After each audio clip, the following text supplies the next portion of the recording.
noite, irmãos. Nós vamos retomar a sequência de pregações no livro de Atos dos Apóstolos, dando início ao capítulo 26, Atos 26. Se vocês observarem, o texto, como está dividido aí pela Sociedade Bíblica, ele iria até o versículo 23 na sua primeira sessão, a segunda sessão do 24 até o 29 e do 30 ao 32 a terceira sessão.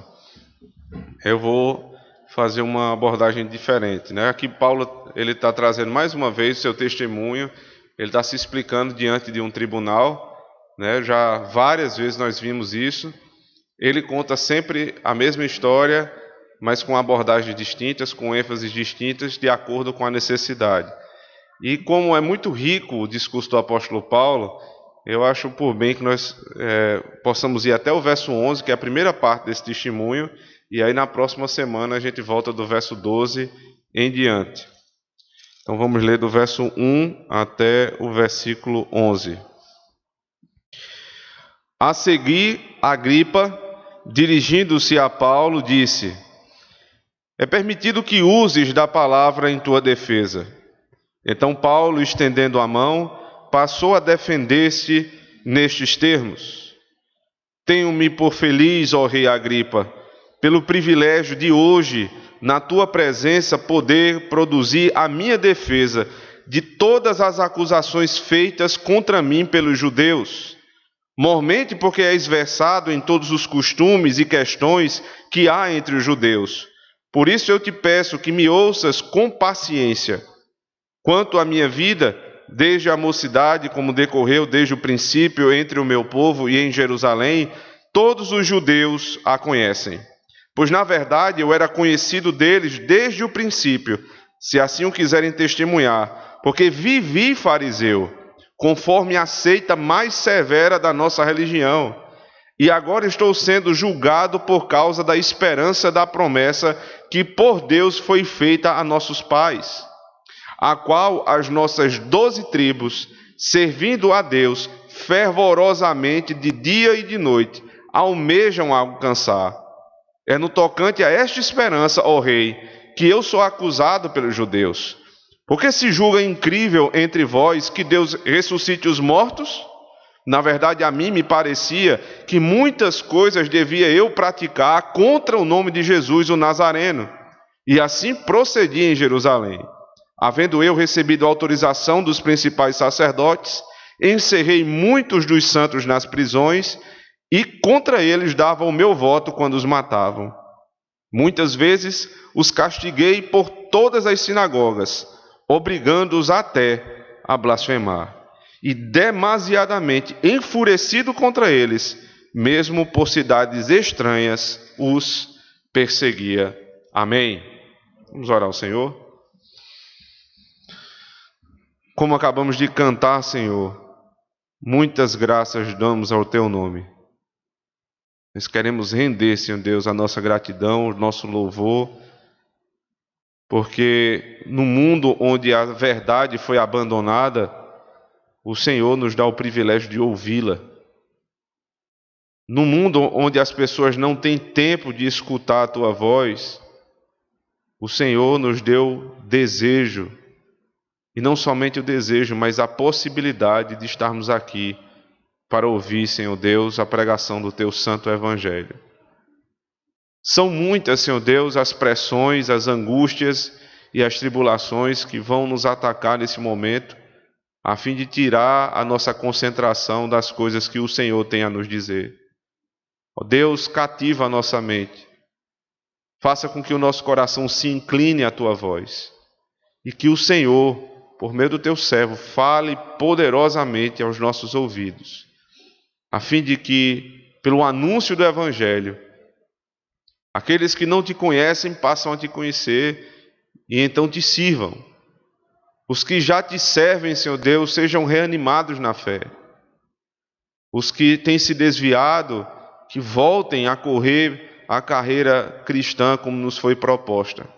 Que em todas as coisas o nome do Senhor seja exaltado em nosso meio. Ó Deus seja conosco, em Cristo o nosso Senhor. Amém. Amém. Quantas vezes nós estamos dispostos a lutar para falar a verdade? Percebe que esse é um tema que Deus está tratando nos últimos domingos com a nossa igreja? E que, seja no Antigo ou no Novo Testamento, sempre o Senhor está falando a respeito da verdade. Já falamos sobre a origem da verdade, sobre a necessidade e a ordem divina para falarmos só a verdade. Que a verdade é inclusive um fruto de quem foi convertido.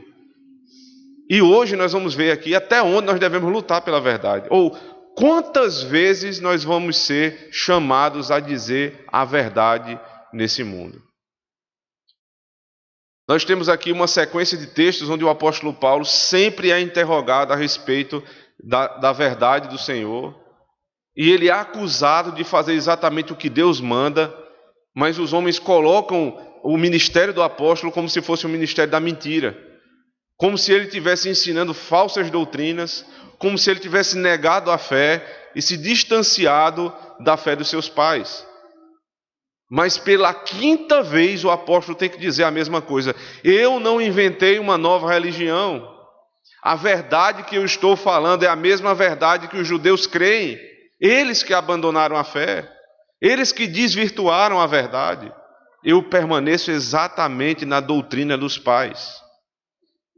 E aqui nós podemos perceber não somente um coração resoluto do apóstolo Paulo, porque quanto mais o pressionam, mais ele continua firme na verdade, mas podemos perceber também que ele está resoluto no sentido de ouvir as reações que são possíveis à pregação da verdade e se contentar com aquilo que Deus der como resultado do seu ministério.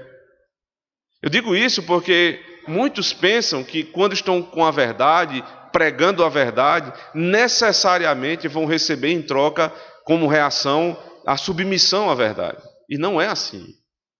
Não espere que sempre que você prega o Evangelho, as pessoas o recebam como ele é, a verdade de Deus.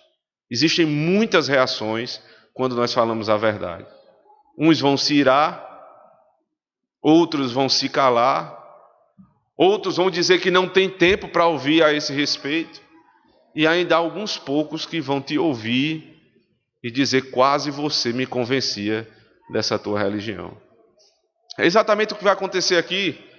O contexto é o apóstolo Paulo diante de dois grandes homens do Império Romano, Festo, o governador daquela região, e o rei Agripa, que era um outro grande governador. A gente tem dois títulos aqui, mas o nível de importância desses homens era muito semelhante, tanto de governador quanto de rei, porque quem mandava, na verdade, no império era o imperador. Eles eram governadores menores de regiões.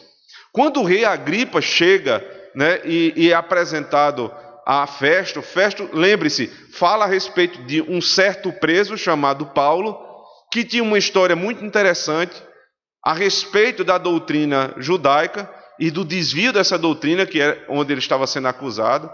E Agripa acha aquela história interessante. E quando Agripa ouve pela primeira vez, ele quer ter a presença do apóstolo Paulo ali diante de si e também da sua esposa, para ouvir a história que esse homem tem a contar. O modo como Agripa se apresenta foi nos tratado na sessão passada. Observe, verso 23 do capítulo 25.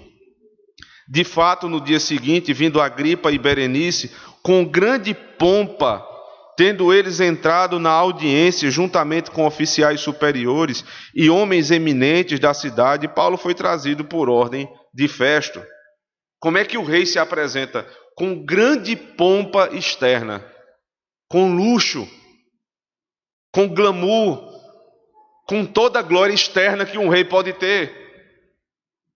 E quem se apresenta ali diante dele é um pobre homem chamado Paulo. Você imagina a cena de Paulo entrando ali já alguns dias preso, numa masmorra, sujo, maltrapilho e calado. Até então ele não abre a boca. Do outro lado, um rei glorioso, poderoso, mas que não milita pela verdade. Homens que têm poder, homens que têm cargos importantes na sociedade e glamour externo, diante de um pobre cristão, não são absolutamente nada a mais do que pequenos ratos. Paulo é como um leão. Quando é dada a oportunidade dele falar, ele fala como quem tem autoridade. E esses homens, eles rejeitam a autoridade do Evangelho, que é a verdade. Portanto, no início do capítulo 26, observe, o texto fala a seguir, ou seja, depois da primeira conversa, onde Festo introduz a situação do apóstolo Paulo preso ali naquela cidade, a seguir Agripa, dirigindo-se a Paulo, disse: é permitido que uses da palavra em tua defesa. Paulo poderia muito bem dizer: eu já estou cansado de me defender. Ele já havia apelado para César, os irmãos se lembram, ele apelou para o imperador. Então ele podia muito bem dizer: eu não vou me defender mais. Eu só falo agora diante do imperador. Seria uma estratégia, de defesa. Eu não vou gastar minha saliva aqui com quem não vai me libertar, que é exatamente o que acontece. Porque no final do capítulo, eles chegam à conclusão que o apóstolo Paulo realmente não tinha nada de verdade nas suas acusações, nas acusações contra ele. Ele não era culpado. Observe, verso 29. Paulo respondeu assim, aliás, no final do texto, a última seção. A essa altura levantou-se o rei, também o governador e Berenice, bem como os que estavam assentados com eles, e havendo retirado, falavam uns com os outros, dizendo: este homem nada tem feito passível de morte ou de prisão. Então Agripa se dirigiu a Festo e disse: este homem bem podia ser solto, se não tivesse apelado para César. Se ele não tivesse apelado, ele poderia ter sido solto, porque ele está com a verdade.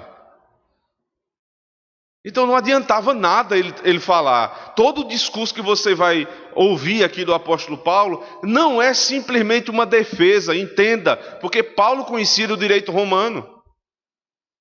Ele não está jogando palavras ao vento, ele está se defendendo, mas não é só se defendendo. Ele está pregando a verdade. Ele está pregando o evangelho do Senhor Jesus Cristo. O testemunho de vida dele. O modo pelo qual ele foi convertido era o anúncio do Evangelho do Senhor Jesus Cristo para esses homens. Era a oportunidade de, no testemunho, pregar o Evangelho do Senhor.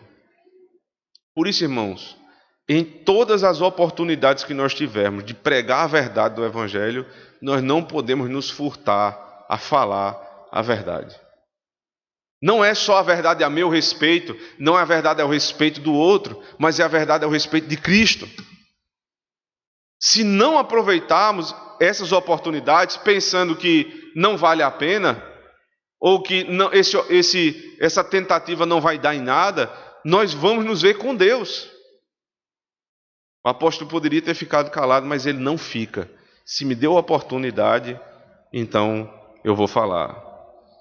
Então o versículo 1 diz: é permitido que uses da palavra em tua defesa. Então Paulo, estendendo a mão, passou a defender-se nesses termos. Veja, o ato de estender as mãos, isso é um hebraísmo, é próprio da cultura hebraica e diz respeito à fala em juízo. Até hoje você tem isso, você estende a mão para jurar. Então aqui ele está jurando: eu vou dizer a verdade. Ele pede silêncio porque ele vai falar em juízo. Eu digo a verdade. Quais são os termos da defesa do apóstolo Paulo? Primeiro, verso 2: tenho-me por feliz, ó rei Agripa, pelo privilégio de hoje na tua presença poder produzir a minha defesa de todas as acusações feitas contra mim pelos judeus. Ele se sente alegre. Veja, para muitas pessoas isso aqui seria motivo de tristeza, de reclamação, porque eu não aguento mais ter que me defender, eu não fiz nada de errado. Eu vivo a verdade, eu busco viver piedosamente e só o que me vem é problema. Mas o fato de ter a oportunidade de falar de Cristo, para ele era motivo de alegria. E aqui, especificamente, ele está falando da audiência que lhe foi dada. Porque não é qualquer pessoa que vai ouvir. Primeiro é um rei. É um privilégio você poder pregar para uma autoridade. É uma tristeza, irmãos, quando alguns pastores da nossa nação têm a oportunidade de falar, por exemplo, com o presidente, com um deputado, e tudo que eles vão falar ou é bajulação, ou então é algum pedido. Eles não aproveitam, né, a oportunidade para falar de Cristo. Eles não podem perder a oportunidade de falar para uma autoridade e ali apresentar Cristo e este crucificado. Foi uma só vez que Paulo pôde falar a Agripa. E ele não se furtou. É um privilégio poder falar contigo. Não somente porque é um privilégio pregar para a autoridade, mas pela a cultura que esse homem tinha. Era um homem versado, ele diz isso. Era um homem culto. Mas não só culto em termos de cultura geral, mas especificamente em termos de cultura judaica. Porque esse homem era um prosélito, ou seja, alguém que não nasceu em Israel, mas passou a crer no Deus de Israel. Era alguém que era de entre os gentios e creu no Deus de Israel. Então esse homem conhecia bem a respeito da lei dos judeus. E se a acusação contra o apóstolo Paulo era a respeito da lei, ele diz, é um grande privilégio poder falar para alguém que sabe das coisas. Eu não estou falando aqui para um ignorante, eu estou falando para alguém que sabe das coisas. Então, para aquele que fala, para aquele que vai expor o evangelho, é sempre muito interessante conhecer sua audiência. Saber qual é o caminho, quais são os pontos de contato que eu tenho com minha audiência. Se você vai falar do evangelho em particular e você conhece a pessoa, você tem vantagens enormes. Porque você sabe o caminho que você vai trilhar para apresentar Cristo. É por isso, irmãos, que eu tenho muita dificuldade com esse tipo de evangelização, onde você sai andando no meio da rua e fala com uma pessoa, entrega só um folheto. Eu sei que uma vez ou outra isso já aconteceu, de alguém ler e se converter, mas não é o padrão. O padrão é discipulado. O padrão é você conhecer a pessoa, gastar tempo com a pessoa e só então apresentar o evangelho. Para que você saiba quais são os pontos de contato que você tem para apresentar Cristo. Então, se esse rei é um rei que conhece a respeito das leis dos judeus, então eu vou poder me defender melhor, porque ele vai entender o meu lado. E em segundo lugar, esse homem, ele é uma plateia qualificada. Eu posso falar da lei sem ter que dar muitas explicações, porque ele já conhece a respeito do que eu falo. Eu vou produzir a minha defesa diante dessa situação. Verso 3. Mormente porque és versado em todos os costumes e questões que há entre os judeus. Por isso eu te peço que me ouças com paciência. Paulo aqui ele está ainda preparando o terreno, né? Primeiro ele se identifica com a sua audiência. Ele diz, olha, nós temos a fé muito semelhante. Você conhece bem a respeito da fé. E por isso é tão bom poder falar contigo. E agora eu te peço, ouça-me com paciência. A palavra aqui talvez poderia ser traduzida por longanimidade, ou seja, um ânimo longo. Não me ouças com pressa. Não me ouças com o coração inquieto. Paulo estava programando um longo discurso ali. E ele está preparando o coração daquele que iria ouvir, para que ele não fosse impaciente. Que coisa terrível, irmãos. É a impaciência que nós temos no nosso coração, sempre que o nome de Deus é citado. Porque nós contamos os minutos e os segundos para acabar o culto. E não vemos a hora do pastor parar de falar para a gente ir embora para casa. Não temos prazer nas coisas de Deus, não temos prazer na presença do povo de Deus, não temos prazer em ouvir. Nosso coração, ele fica ali maquinando, né? O que é que eu posso fazer aqui para adiantar? Como é que eu posso gastar esse tempo que eu não aguento mais ouvir esse homem falando? Então, se você não se preparar, se você não cuidar do teu coração, se você não pedir ao Senhor, é por isso, irmãos, que quando a gente chega na igreja, nós deveríamos imediatamente nos sentar. Imediatamente buscar a face de Deus e dizer: Senhor, cativa a minha mente. Senhor, submeta o meu coração às tuas palavras. Porque o Senhor sabe que, como homem carnal, o meu desejo é ir embora. Isso é o fato, você tem que confessar isso diante do Senhor. O meu desejo é que termine logo, eu vá embora para casa, jantar e dormir. Mas não pode ser esse o meu desejo, Senhor. Dá-me um coração paciente, de ânimo longo, para que tudo que for dito na tua casa seja apreendido por mim. Se não for assim, irmãos, você pode ter o sermão mais bem elaborado, você pode ter o pastor mais ungido, né, um homem mais cheio do Espírito Santo. Se você não estiver com o seu coração preparado, você não ouve uma palavra, porque você já criou uma barreira. Paulo aqui está tentando quebrar as barreiras. Primeiro ele faz uma ponte com a sua audiência e depois ele diz: por favor, mantenha o seu coração quieto. As mães sabem o que é isso, né? Tentar aquietar uma criança. Eu vejo aqui, todas elas ficam a todo momento buscando, né, aquietar a criança. Mas a criança é uma criança. É muito mais fácil entender os nossos filhos, deles serem inquietos, de uma hora ou outra chorar, de querer se levantar, de querer sair, do que nós, irmãos, nós somos adultos. Mas nós usamos a nossa idade adulta para nos portar externamente muito bem. Então o sujeito está muito bem sentado na cadeira, está olhando para frente, mas o coração dele já está na segunda-feira, ele já resolveu metade dos problemas da segunda de manhã. É um coração que não se aquieta. Como é que eu vou falar de Cristo se você está com a mente lá fora? Então é uma luta, eu sei disso. O nosso catecismo deixa isso muito claro.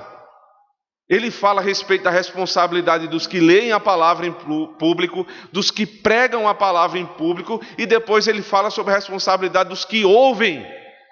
Ouvir a pregação não é assistir a pregação. Você assiste televisão, você assiste um filme, mas no culto você não assiste, você presta, você serve. Não existe um momento do culto onde você é passivo. Todos os momentos você é ativo. Mesmo quando a leitura está sendo feita pelo presbítero, você está acompanhando ativamente. Na nossa igreja não são todos que oram, mas um oram e todos concordam. O ato de concordar, o ato de orarmos unanimemente, é um ato ativo, né? É redundante, mas é preciso ser dito. Ouvir a pregação, portanto, não é algo passivo. Você precisa, todo instante, lutar com a sua própria carne. Muito mais do que se luta uma mãe com um filho para ficar quieto. Para que tua mente esteja aqui e não nos problemas lá fora. Eu te peço que me ouças com paciência. Os especialistas da nossa época dizem assim: olhe, um sermão não pode durar mais de 20 minutos. E é interessante que lá no seminário foi assim até o final. Todos os sermões eu tirei, eu perdi nota porque nunca consegui alcançar esses 20 minutos. Os irmãos devem saber por quê. Mas são 20 minutos, porque todo o contexto você tem que dar, toda a interpretação que tem que ser dada, a explicação do texto, as aplicações, em 20 minutos, porque ninguém escuta mais do que isso. Ninguém escuta mais do que isso. Só que, quando você vai para a Escritura, você vê Paulo pregando até meia-noite, até o ponto de um jovem cair duro, de sono. Então não é bem assim, né? Quanto é que o sermão deve durar? Quanto o texto nos fizer ter tempo para explicá-lo. Enquanto o texto pede, a gente está falando. E quando o texto se cala, a gente se cala. Então, os irmãos já perceberam que existem sermões de 40 minutos, sermões de 50 minutos, sermões de 60, 70. Depende do texto. Agora, o que eu preciso é controlar o meu ânimo e fazer o meu coração descansar. Sabe quando você vai ouvir pregação de novo? No culto? Só domingo que vem. Se Deus te der a oportunidade. Então, nesse dia é o dia de nós aproveitarmos cada palavra que é dita do púlpito. E isso com paciência.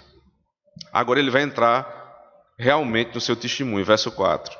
Quanto à minha vida, desde a mocidade, como decorreu desde o princípio, entre o meu povo em Jerusalém, todos os judeus a conhecem, pois na verdade eu era conhecido deles desde o princípio, se assim o quiserem testemunhar, porque vivi fariseu, conforme a seita mais severa da nossa religião. Ele primeiro apela para o modo de vida que ele tinha como fariseu.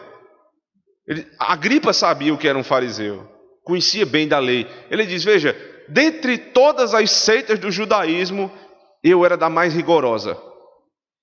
E lembre-se, ele diz nas cartas, eu era fariseu de fariseu. Ou seja, ele, dentre os fariseus, que era considerada a seita mais rigorosa, ele era o mais rigoroso dentre os rigorosos.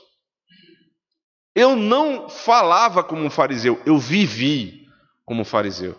E aí quando a gente fala essa palavra fariseu, a nossa época, ela carregou essa palavra simplesmente de conotação negativa.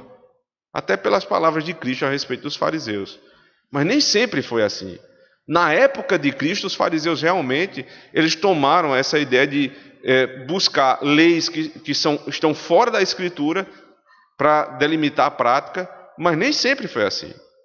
Especialmente ali no período interbíblico, entre o final do livro de Malaquias e os Evangelhos, os 400 anos, exatamente por ali, mais próximo do Evangelho, essa seita dos fariseus, ela começou porque era a seita dos tradicionais, dos ortodoxos. Enquanto todo o judaísmo estava se desviando, eles voltaram para a lei, eles voltaram para as práticas da lei. Então você não pode olhar um fariseu simplesmente como alguém hipócrita, porque não foi assim no princípio. E ele diz, dos fariseus que tinham uma alta moralidade, eu vivi como um. Veja, e até dentro dos rabinos, que eram os mestres da lei daquela época, você tinha duas correntes. Você tinha a escola de Shammai, que era uma escola mais aberta, mais liberal, a gente poderia dizer assim, na interpretação, e tinha a escola de Hillel, que é justamente a escola de onde Paulo vem. Lembre-se, Paulo foi criado aos pés de Gamaliel. Gamaliel vinha da escola de Hillel, que era a escola onde Cristo usou todas as interpretações dessa escola para falar dos evangelhos. Não porque Cristo tomou aquela verdade vinda ou oriunda desses homens, mas porque eles tinham a mesma interpretação desde o Antigo Testamento. Então ele não era só fariseu, nem fariseu dos fariseus, mas ele viveu como um e ele tinha um ensinamento da escola mais tradicional de dentro dos fariseus. Ou seja, qual é o argumento do apóstolo Paulo aqui? Esses homens estão me acusando de heterodoxia, ou seja, de ter me desviado da verdadeira doutrina? Como? Porque se perguntar a qualquer um deles, ele diz assim, veja, verso 5, pois na verdade eu era conhecido deles desde o princípio, se assim quiserem testemunhar. Se eles vão testemunhar a verdade é uma coisa, agora eles sabem que eu vivi assim. É uma coisa que Paulo não está muito preocupado, você percebe? Mas se vão falar a verdade ou não de mim, eu não me incomodo, porque eu não tenho como controlar. Agora eu sempre vou defender a verdade. Se eles vão dar ponto de testemunho, eu não sei, mas eu sempre vivi assim. Então qual é a conclusão? Se eu sou fariseu de fariseu, se eu vim da escola de interpretação mais ortodoxa, e se eu tive práticas como fariseu, como é que eu simplesmente estou me tratando como um louco, um herege? Isso não tem cabimento, rei Agripa. Porque como é que geralmente vivem os loucos? Eles já dão trabalho na sua religião de origem. Eles são sempre problemáticos. Os grandes hereges aí da televisão que vocês veem, provem ou busquem quais são as origens deles. Geralmente são igrejas históricas, onde eles deram trabalho e muitos foram disciplinados. Então não é uma pessoa que vivia uma vida santa e imaculada e de uma hora para outra enlouqueceu. Não é o rito normal, ordinariamente não é assim.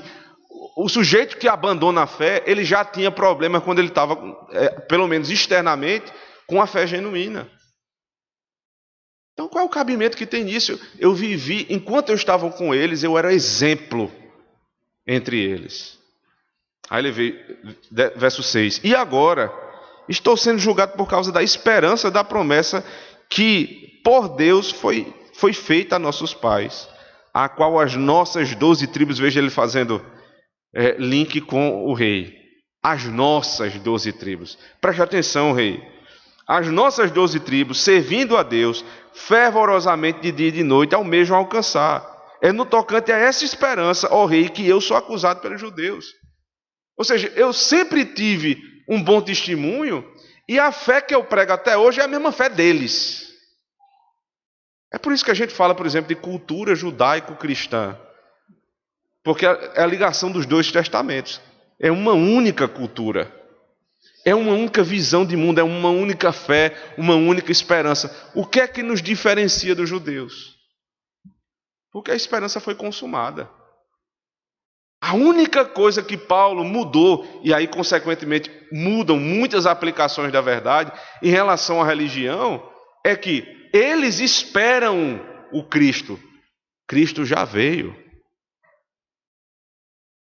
Então quem vai me ensinar? Porque o que eu estou ensinando é a mesma esperança que eles têm. Eu sempre servi ao Senhor dia e noite no tabernáculo, né, no templo do Senhor. Agora, quando essa esperança virou realidade, rei, como é que eu vou voltar atrás para viver de esperança se eu já tenho a realidade?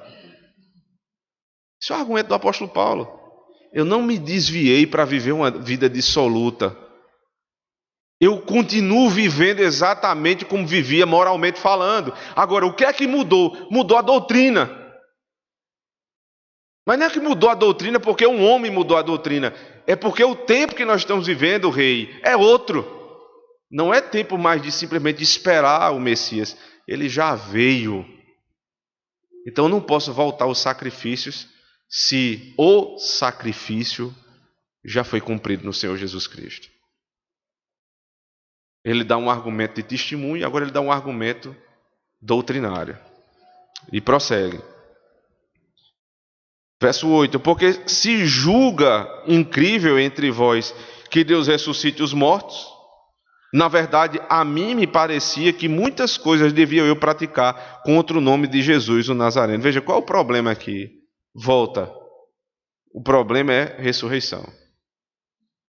Quer dizer, o que eles estão me acusando não pode ser imoralidade, porque eu continuo vivendo uma vida santa.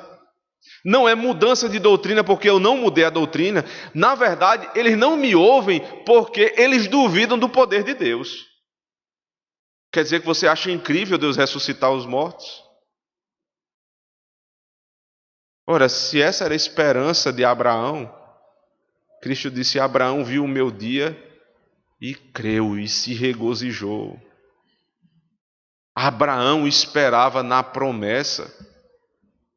O apóstolo Paulo, falando aos Romanos no capítulo 4, diz exatamente isso.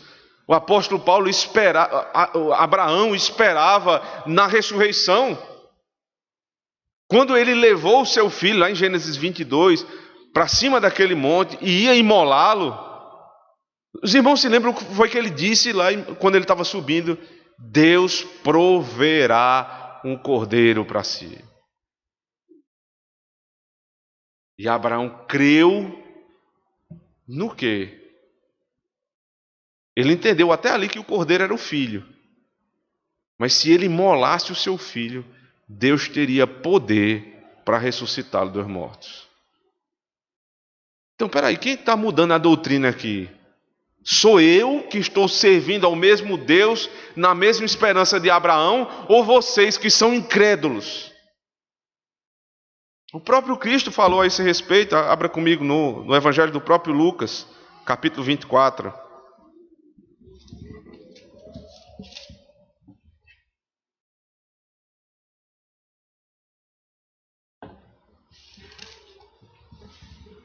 Lucas 24, lá no finzinho do texto, a partir do verso 44. A seguir, Jesus lhes disse: são estas as palavras que eu vos falei, estando ainda convosco. Importava se cumprisse tudo o que de mim está escrito na lei de Moisés, nos profetas e nos salmos. Ele está falando aqui a respeito da sua obra. Aí ele disse: onde é que está escrito a respeito da minha obra?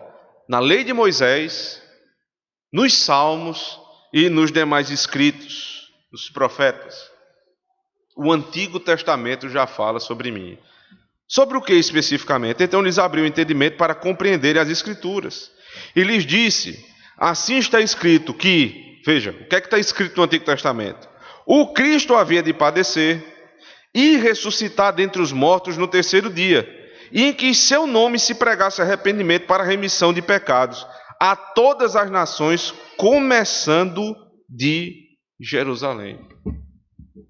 Então, peraí, quem é que está falando a verdade aqui? Quem está mentindo? Quem está se desviando da doutrina não sou eu, rei. Porque aquilo que Abraão creu foi aquilo que Cristo pregou. E ele disse: olhem para o Antigo Testamento, porque lá já está tudo escrito. Minha vida, morte e ressurreição. Agora, se os meus acusadores acham coisa incrível demais Deus ressuscitar um morto, aí o problema não é minha doutrina, o problema é a incredulidade. Agora eles já não podem falar mais de testemunho de vida, nem de doutrina, nem de tradição. Paulo quebrou o argumento total. Para onde eles correrem agora, o apóstolo Paulo tem como se sair. Voltando lá para Atos 26, aí no verso 9 diz: na verdade, a mim me parecia que muitas coisas devia eu praticar contra o nome de Jesus, o Nazareno. E assim procedi em Jerusalém, havendo eu recebido autorização dos principais sacerdotes. Encerrei muitos dos santos nas prisões, e contra estes dava o meu voto quando os matava. Muitas vezes os castiguei por todas as sinagogas, obrigando-os até a blasfemar, e demasiadamente enfurecido contra eles, mesmo por cidades estranhas, os perseguia. A mim me parecia fazer muitas coisas contra Jesus, o Nazareno. Veja, duas coisas aqui. O que Paulo fazia era sincero, e ele não fazia contra os homens, ele fazia contra Jesus, o Nazareno. O que Paulo está dizendo é o seguinte: eu sinceramente já também caí no mesmo equívoco dos meus acusadores. Para você perceber que sinceridade não é tudo. Sinceridade dissociada de verdade, a única coisa que você vai ter com isso é o inferno. Porque até os ímpios sabem que o que está cheio de boas intenções não é o céu, mas é o inferno. Então não adianta simplesmente você ter sinceridade, porque Paulo diz: na minha sinceridade, no meu grande zelo, eu busquei fazer o mal. Eu perseguia, eu matava e eu dava voto. É interessante isso, né? Porque lembram lá em Atos 7, quando Estevão estava sendo julgado, lembre-se que o apóstolo ele tinha as vestes de Estevão ali consigo, guardadas com ele. Porque na hora de dar o voto, né, às vezes era levantada a veste. Então ninguém sabe se Paulo teve inclusive acesso ao próprio Sinédrio para ser um dos juízes, ou se ele estava ali como alguém que simplesmente ajudava. Mas provavelmente ele deu o voto. Ele deu o voto para matar os cristãos. Ele disse: esse erro que eles cometem eu também já cometi, e cometi com toda sinceridade. Sinceridade sem verdade não é nada. E o que eu fazia, eu não fazia contra eles. Ele diz aqui: eu fazia contra o nome de Jesus, o Nazareno. Os que se levantam, irmãos, contra qualquer um de nós que estamos buscando viver em verdade, não é um levante contra mim, não é um levante contra o indivíduo, é um levante contra Deus. Mais adiante, o apóstolo Paulo vai seguir no seu testemunho e falar a respeito da sua conversão, o dia exato da sua conversão. Quando Jesus Cristo aparece para ele e diz: Paulo, Saulo, Saulo, por que me persegues? Ele entendeu isso, ele disse: eu não perseguia os cristãos, eu perseguia Cristo. Mas como eu não posso matar Cristo, então eu mato os cristãos. É assim que deve ser encarada a perseguição da igreja, irmãos. Não é porque eles têm ódio da família. Não é porque eles têm ódio da igreja. Não é porque eles têm ódio de um determinado povo. Eles odeiam Deus. Todo trabalho maligno não é contra o indivíduo, é contra Deus. Agora, porque somos os agentes de Deus, porque somos os arautos de Deus, então eles se revoltam contra cada um de nós, ou contra a igreja como instituição. Mas o que eles odeiam é Deus. Eles nunca tiveram problema com família, tanto que eles dizem: nós lutamos para que todas as formas de família sejam válidas. Todas as formas. Mas espera aí, existem formas? Quem instituiu a família? Deus. Quantas formas de família ele deu? Uma. Logo, todas as outras são mentirosas. Eles não têm problema com família, eles têm problema com o que Deus diz que é família. Eles não têm problema nem se você disser que você é hétero, não tem problema também se você dizer: eu sou homem, desde que você ande como nós queremos. Aí eles vão delimitar como é que você anda, como é que você fala, como é que você se veste. Mas se você quiser ser homem, pode ser. Desde que você seja como nós delimitamos. Você quer ser mulher? Tudo bem. Você quer ser mãe de filhos? Tudo bem. Desde que você deixe seu filho o mais rápido possível sob os nossos cuidados. Aí alguém tem um filho com 6 meses, deixa numa creche para ser tratado por quem? Por ímpios. Tenham muitos filhos, mas deixe sob os nossos cuidados. Tenham famílias, mas deixe que nós tenhamos as nossas também. Se casem desde que vocês se separem. Façam o que vocês quiserem desde que vocês se submetam ao mundo. Desde que vocês façam tudo aquilo que eu quero. Porque o problema não é contra você, indivíduo. Essa é uma questão de grande equívoco, por exemplo, na leitura e no cântico dos Salmos. Quando a gente diz assim: o número dos meus inimigos tem se multiplicado. Aí a aplicação é verdade. Veja, fulano falou de mim, cicrano veio contra mim. Esse salmo aqui, então eu canto como se fosse eu. Aí então você não entendeu o final do salmo. Porque o final do salmo, Davi diz: Senhor, te levanta a favor de Israel. Porque Davi sabia exatamente esses dois conceitos. Eles se levantam contra mim porque sou rei. Mas o ódio que eles têm é a todo um povo, porque é o povo de Deus. Não leia a Escritura como se fosse o centro do universo. O centro de todas as coisas não é você. O centro de todas as coisas é Cristo. O número dos inimigos são os inimigos dele, que consequentemente são nossos inimigos. Aí o Salmo 139 nos ensina, pelas palavras do próprio Davi: não odeio eu quem odeia a ti, Senhor. Não os odeio com ódio consumado, Senhor. Os inimigos teus são também meus inimigos.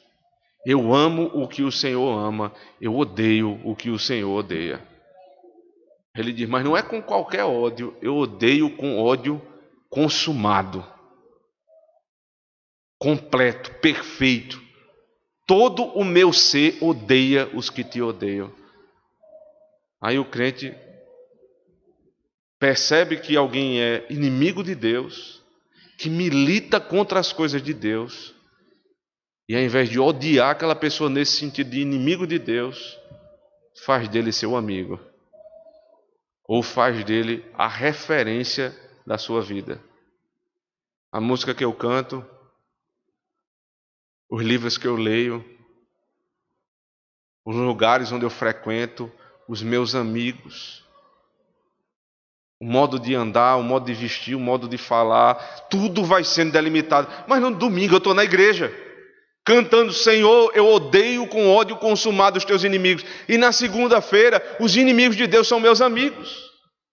Eu me junto com eles para viver, enquanto eles se juntam para nos destruir. O mundo não brinca de fazer o mal, mas nós muitas vezes brincamos de seguir o Evangelho. O apóstolo Paulo disse: eu ia contra o nome de Jesus, o Nazareno. E assim procedi em Jerusalém, havendo eu recebido a autorização dos principais sacerdotes, e encerrei muitos dos santos nas prisões. Ele está abrindo o caminho aqui para como vai se dar a conversão dele lá na frente. O que é que eu estava fazendo enquanto isso? Eu nunca busquei Deus.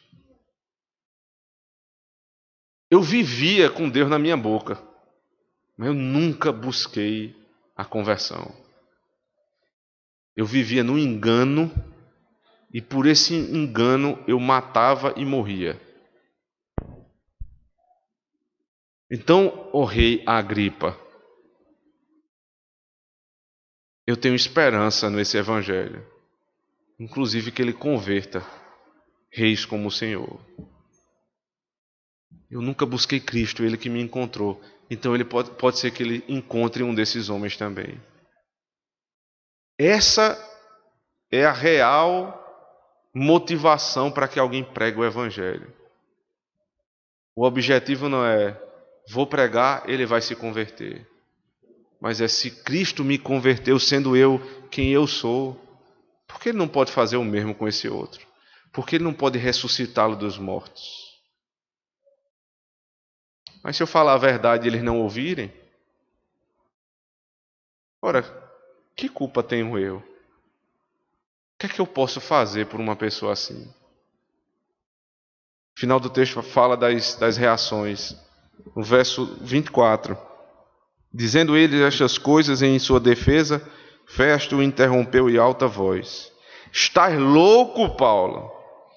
As muitas letras te fazem delirar. Ou seja, a tua leitura te fez delirar, você ficou doido.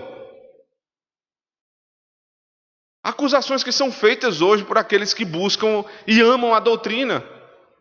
Isso aí leu tanto que ficou doido. Será?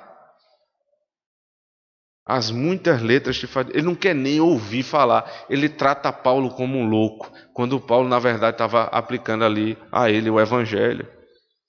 Aí ele diz: Paulo, porém, respondeu: não estou louco. Ó excelentíssimo Festo. Que respeito, né? Você é chamado de louco e você chama o outro de excelentíssimo Festo. Pelo contrário, digo palavras de verdade e de bom senso. O que eu falo aqui não é só verdade, mas tem bom senso, tem prudência, tem sabedoria no que eu falo. Segunda reação, verso 28. Então Agripa se dirigiu a Paulo e disse: por pouco me persuades a me fazer cristão. Quando você falar a verdade, uns vão te chamar de doido. Você é um louco. Estudou, deu nisso aí. O problema daquelas igrejas ali que ficam ensinando esse povo a doutrina demais, fica tudo doido assim mesmo. Segundo, alguém pode logicamente entender. É verdade. Tudo o que esse homem está dizendo é exatamente o que nós cremos dentro do judaísmo. Ele tem razão. Mas tu quase me persuades a ser um cristão. Ninguém quase peca. Ninguém quase morre. Ninguém quase vai para o inferno. Ninguém quase aceita o evangelho. Não existe isso. Nas palavras de Agripa, ele compreendeu logicamente a argumentação, mas não desceu para o coração. Quantas pessoas vivem assim, irmãos? A racionalidade do evangelho as fez se submeter àquela verdade, no sentido em que é verdade, e confessá-la como verdade. Mas não é minha verdade. trabalho de evangelismo é muito duro, irmãos. Porque você, primeiro, pode ser mal entendido e alguém nem ter o coração quieto para te ouvir. Segundo, podem te chamar de louco. E terceiro, podem ouvir tudo que você disse, mas não dar ouvidos. Qual é a medida do sucesso agora, diante de tudo isso, a respeito de quem fala a verdade? A medida do sucesso de quem prega a verdade não é a quantidade de pessoas que aceitaram a verdade, mas se para cada uma delas foi falada a verdade. Porque senão, o que nós diríamos, por exemplo, do ministério de Isaías? Deus chegou para Isaías e disse: você vai sair falando para todo mundo. Ninguém, absolutamente ninguém vai te ouvir, mas faz o que eu mando. Alguém vai dizer que o trabalho de Isaías como profeta não foi um trabalho profícuo, um trabalho frutífero, um trabalho de sucesso? Quem é louco de dizer isso? Porque o que mede o sucesso do profeta não é a quantidade de pessoas que se submeteram à verdade, mas se para cada uma delas foi explicada a verdade como ela é. Então, se Deus te deu a oportunidade, irmãos, dessa semana ou durante essa semana, e Ele vai dar, Ele sempre dá, de você testemunhar a respeito da verdade, não se incomode com os resultados. Se for no evangelismo, fale a verdade. Se for numa causa ordinária que você precisa resolver ali, você está entre a verdade e uma pequena mentira, fale a verdade. Se você precisar tratar os seus filhos e explicar alguma coisa para eles, não minta. Não minta, mas fale a verdade dentro daquilo que ele pode entender. Se você vai negociar, negocie com a verdade, independentemente do resultado. Ah, mas todos os meus concorrentes são mentirosos, ladrões. Problema deles. Se continuarem assim, vão para o inferno, igual a Festo e o rei Agripa. O que tem de mais precioso na tua vida é a tua alma. Não venda a sua alma por nada. E se você for chamado para um tribunal, ou para qualquer lugar onde você precisa falar a verdade, lembre-se de uma coisa: eu estava aconselhando uma pessoa que vai precisar depor. Tive uma conversa longa com essa pessoa. E assim, é uma pessoa de uma vida muito honesta, de hábitos muito simples, de uma profissão que nunca deu grandes coisas a essa pessoa. E ela, por conta de outro, numa empresa que ela trabalhava, ela vai precisar depor. E ela dizendo: eu estou apavorada. Eu disse: eu só vou lhe perguntar uma coisa. O que você vai dizer lá ao delegado é a verdade? Ela disse: mas com certeza. Então você não precisa nem se preparar. Quem está com a verdade, irmãos, quem está com a verdade está com o poder. Se vão nos ouvir ou não vão nos ouvir, não cabe a nós. Agora, eu preciso, em toda circunstância, falar a verdade e entregar nas mãos do Senhor. Se eu tiver de me defender 1, 2, 3, 5 vezes como apóstolo, eu preciso falar, e só falar o que é verdadeiro. Que o Senhor nos ajude, irmãos, porque Ele tem nos tratado a esse respeito. Nos ajude a viver em verdade. Amém. Vamos ficar de pé, vamos orar ao Senhor.